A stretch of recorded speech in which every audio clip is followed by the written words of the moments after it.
시청자 여러분 안녕하십니까? BTV 대구 뉴스입니다. 첫 소식입니다. 동대구역 광장을 각종 집회나 행사에 사용하려면 최소 7일 전에 대구시에 사용 신청을 하고 허가를 받아야 합니다. 그런데 올해 있었던 보수단체 집회 3건은 이 규정을 어겼는데도 열릴 수 있었습니다. 김민재 기자가 보도합니다. 지난 2월 8일 동대구역 광장에서 열린 보수 성향 기독교 단체 세이브 코리아의 대규모 집회. 경찰 투산 5만여 명의 인파가 집결했습니다. 그런데 주최 측에서 동대구역 광장 사용 신청을 한 날은 2월 3일입니다. 현재 대구시 조례를 보면 동대구역 광장을 사용하려면 신청서를 행사 7일 이전까지 시장에게 제출하여야 한다고 나와 있습니다.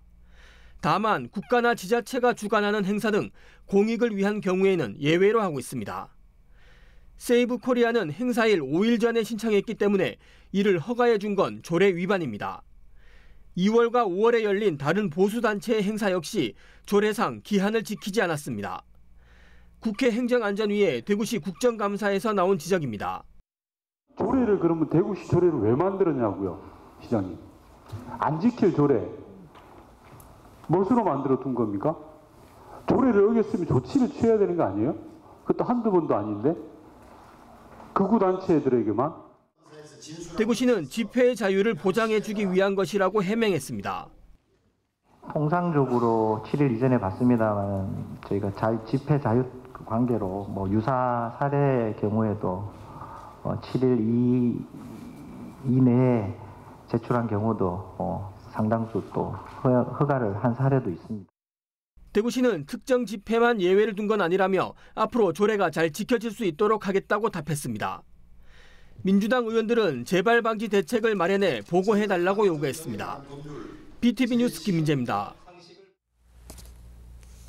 시장 대행 체제에서 열린 이번 대구시 국정감사에선 박정희 동상 건립을 비롯해 홍준표 전 시장 재임 시절 이뤄졌던 행정을 놓고 여당 의원들의 질타가 쏟아졌습니다. TK 신공항과 관련해서는 국가재정이 투입될 수 있도록 시의 정책 기조를 바꿔야 한다는 지적이 나왔습니다. 김민재 기자가 보도합니다. 홍준표 전 대구시장의 중도 사퇴 이후 처음으로 열린 국회 행정안전위원회의 국정감사. 홍준표 전 시장 시절 진행된 각종 행정에 대해 여당 의원들의 질타가 이어졌습니다.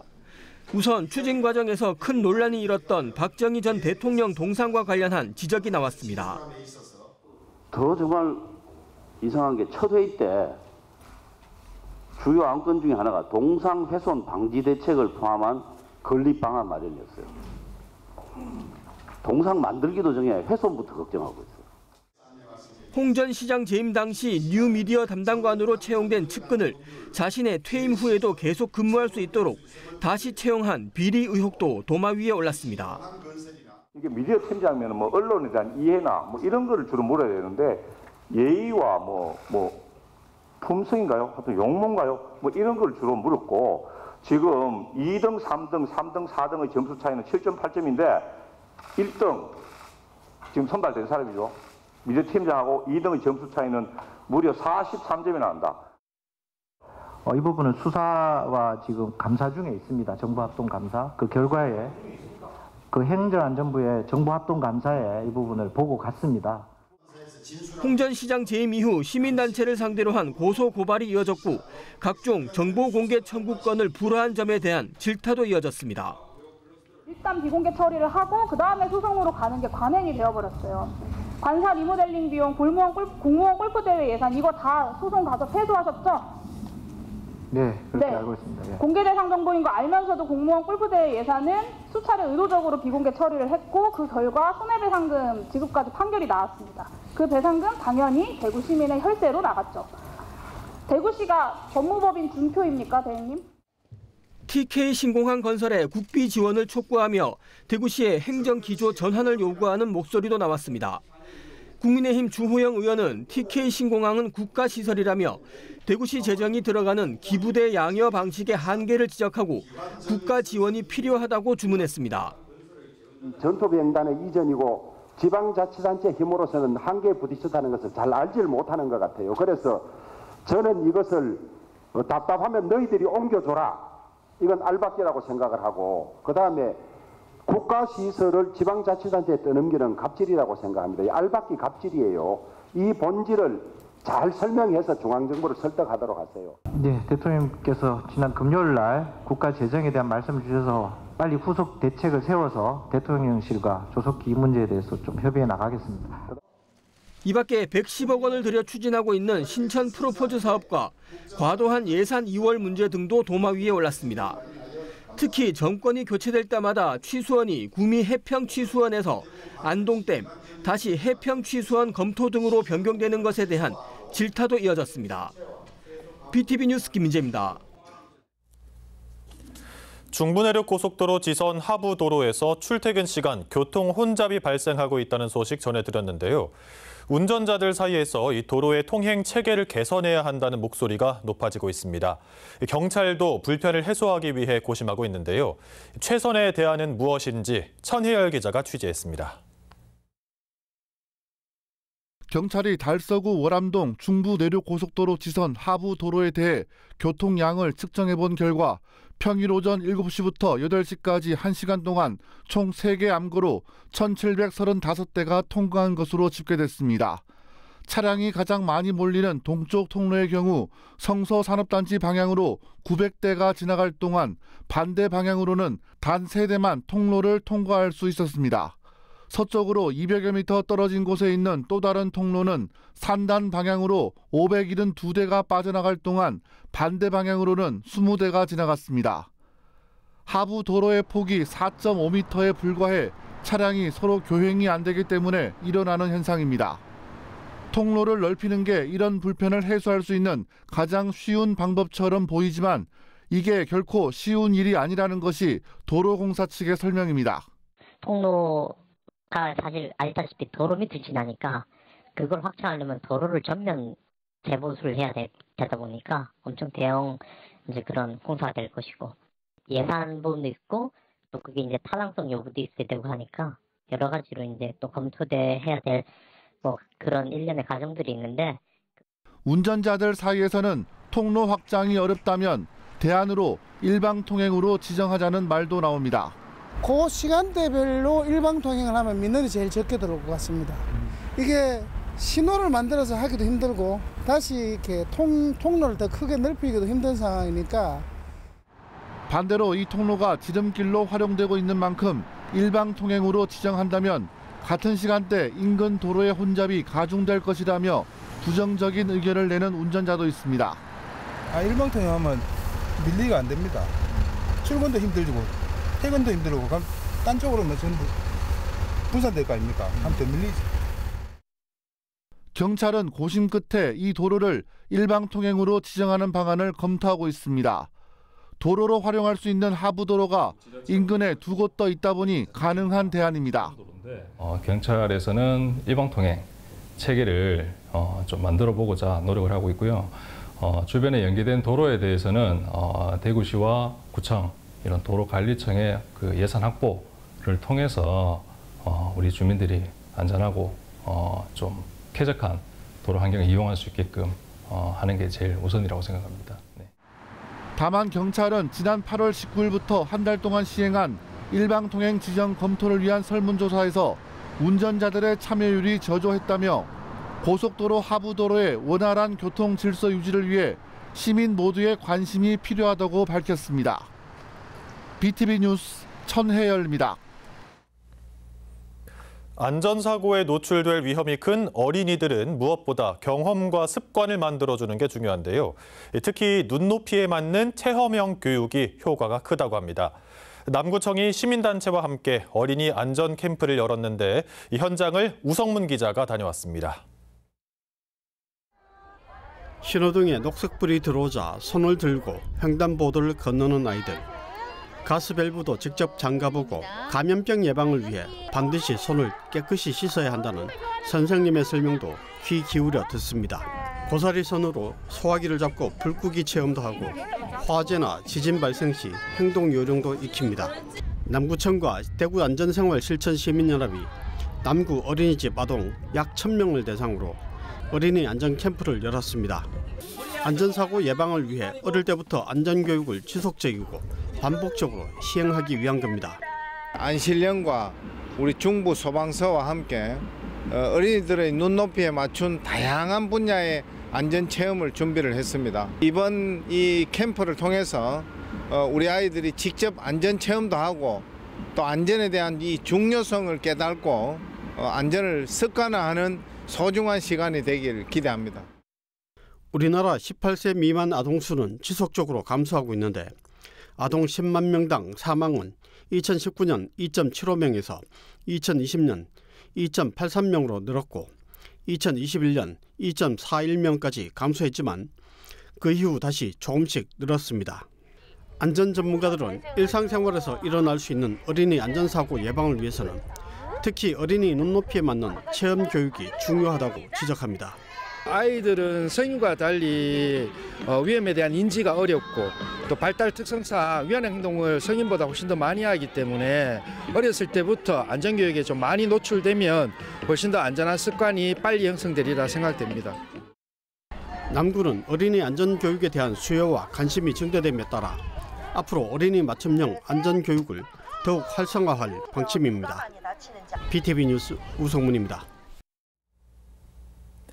학교를 이루는 데에는 학생, 교사뿐만 아니라 학부모도 큰 역할을 한다고 하죠.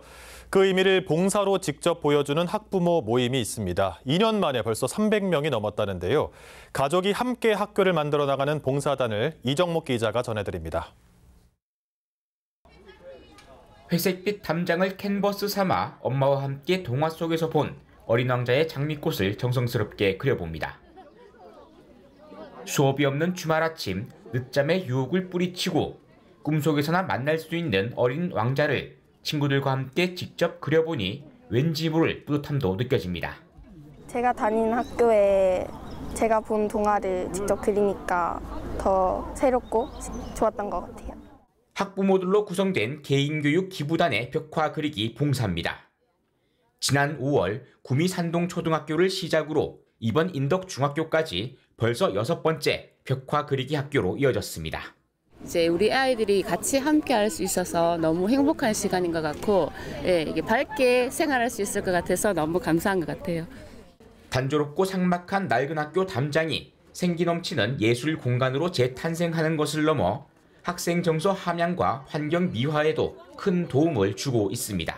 그다음 오늘 이 봉사활동에 참여하는 학생들이 학교에서의 교육활동뿐만 아니라 이런 봉사하는 마음을 통해서 자랐을 때 사회에서도 큰 봉사할 수 있는 그런 계기로 마련되었으면 좋겠다는 생각이 들었습니다. 지난해 학부모들이 모여 결성해 올해로 2년 차인 이 봉사단은 가족이 함께 참여하는 봉사단으로 성장하면서 이미 300명의 회원수를 넘겼습니다. 벽화 그리기뿐만 아니라 교육과정과 연계한 멘토링과 전문 분야 강연, 창의적 체험활동, 자유학기제 프로그램 등의 다양한 기부도 펼칠 계획입니다. 학교를 중심으로도 하지만 저희가 아동들, 특히 청소년들이 이용하는 시설, 그리고 노인 이런 부분은 저희가 최대한 그 시설을 발굴을 해서 저희가 환경 개선을 활동을 지금 주축을 하고 있고요. 그리고 재능 기부를 통한 학부모들의 의미 있는 모임이 학생들의 체험교육 기회 제공뿐만 아니라 사회 전반에도 나눔과 협력의 문화를 확산시키고 있습니다. HCN 뉴스 이정목입니다. 민족시인 이상화 생가터에 있는 문화카페 라일락드락이 이달 말 운영을 중단할 예정입니다.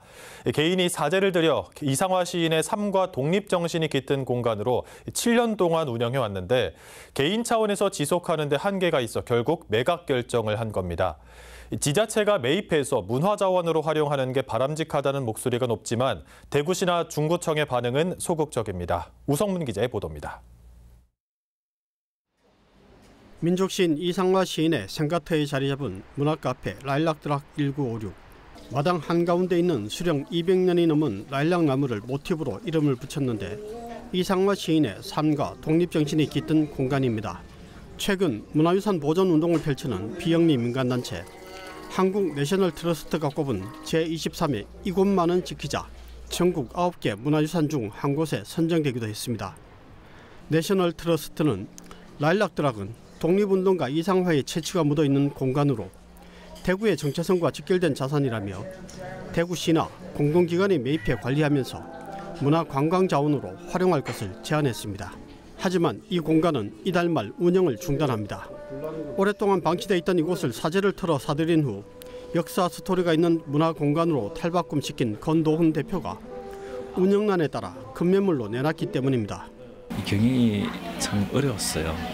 근데 어떻게든 뭐 꾸려 나가려고 했는데 이곳은 대구는 물론 전국 문화예술인들의 사랑방 역할을 해왔고 때로는 미술 전시장으로 때로는 공연장으로도 활용돼 왔습니다.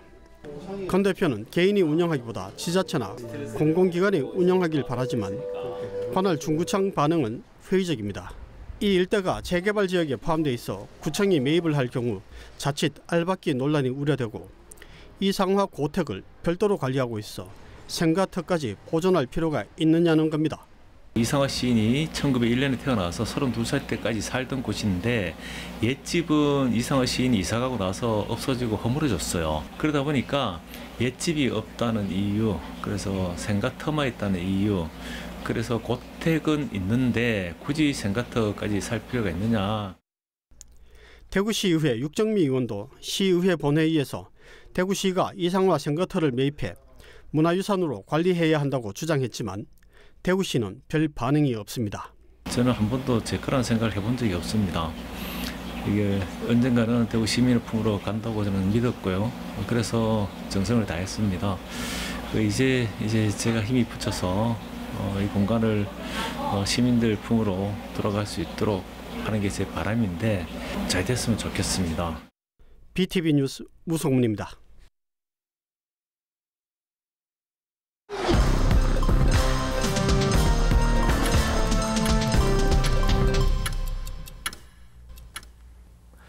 대구의 비정규직 근로자 수가 35만 3천 명 수준인 것으로 나타났습니다. 국가데이터처가 발표한 자료를 보면 대구의 비정규직 근로자는 35만 3천 명으로 전체 임금 근로자 대비 38.6%를 차지했습니다. 이는 1년 전에 비해 0.7%포인트 늘어난 수치로 전국 평균인 38.2%와 비슷한 수준입니다. 국가데이터처가 조사 대상으로 삼은 비정규직은 한시적 근로자와 기간제 근로자, 단시간 근로자와 파견 용역 등의 형태로 종사하는 근로자를 모두 합친 겁니다. 2026학년도 유치원 신입생 모집이 다음 달 3일부터 시작합니다. 법정 저소득층 가정의 유아를 시작으로 다음 달 17일부터는 일반 유아를 대상으로 하는 일반 모집 접수가 진행됩니다. 모집 대상은 2020년생부터 2022년생까지로 학부모는 유보통합 포털을 통해 유치원 3곳에 지원할 수 있습니다. 2023년 1월생과 2월생은 희망하는 유치원에 문의한 후 현장 접수를 통해 조기 입학할 수 있습니다. 디지스트 뉴바이올로지 학과 임평옥, 이종찬, 김민식 교수 공동연구팀이 식물 잎이 언제 늙기 시작하는지를 결정하는 새로운 분자 스위치를 발견했습니다. 디지스트는 공동연구팀이 이번 연구를 통해 핵에서 만들어진 RNA가 엽록체로 이동해 잎의 노화를 조절하는 새로운 기전을 세계 최초로 규명했다고 밝혔습니다. 이번 연구 결과는 식물 분야 최고 전문지인 네이처 플랜츠에 게재됐습니다. 중부보건소는 의료급여 수급권자를 대상으로 국가암검진 받기 이벤트를 진행 중입니다. 중구에 거주하며 10월과 11월에 국가암검진을 완료한 120명에게 프라이팬을 증정합니다. 선착순으로 혜택이 제공되며 중구 의료급여 수급권자가 참여할 수 있습니다. 중구청이 2025 한겨레 지역회복력 평가에서 전국 226개 기초지자체 중 10대 우수단체로 선정됐습니다. 중구는 국성로를 중심으로 도시재생 사업과 청년 창업 모델 구축 등에서 높은 평가를 받으며 지역의 회복력을 강화하는 데 기여하고 있는 것으로 나타났습니다.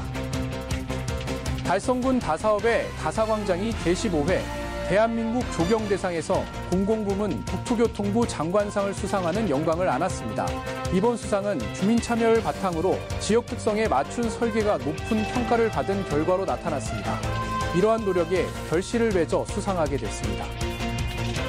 올해 고교학점제가 전면 도입됨에 따라 이에 대한 중학생과 학부모의 이해를 돕기 위한 박람회가 열립니다. 첫 행사는 12월 4일 대구 학생문화센터에서 시작되며 이후 권역별로 진행될 예정입니다. 참가를 원하는 분들은 대구시교육청 통합 예약 시스템을 통해 신청할 수 있습니다. 이상 간추린 소식입니다.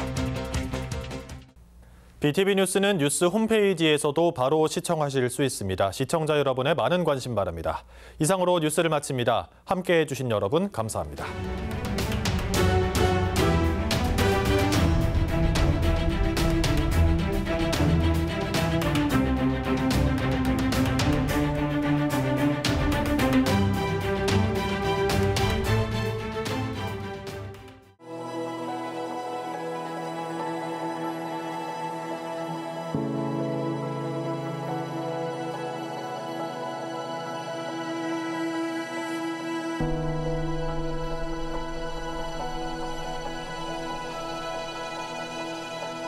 you.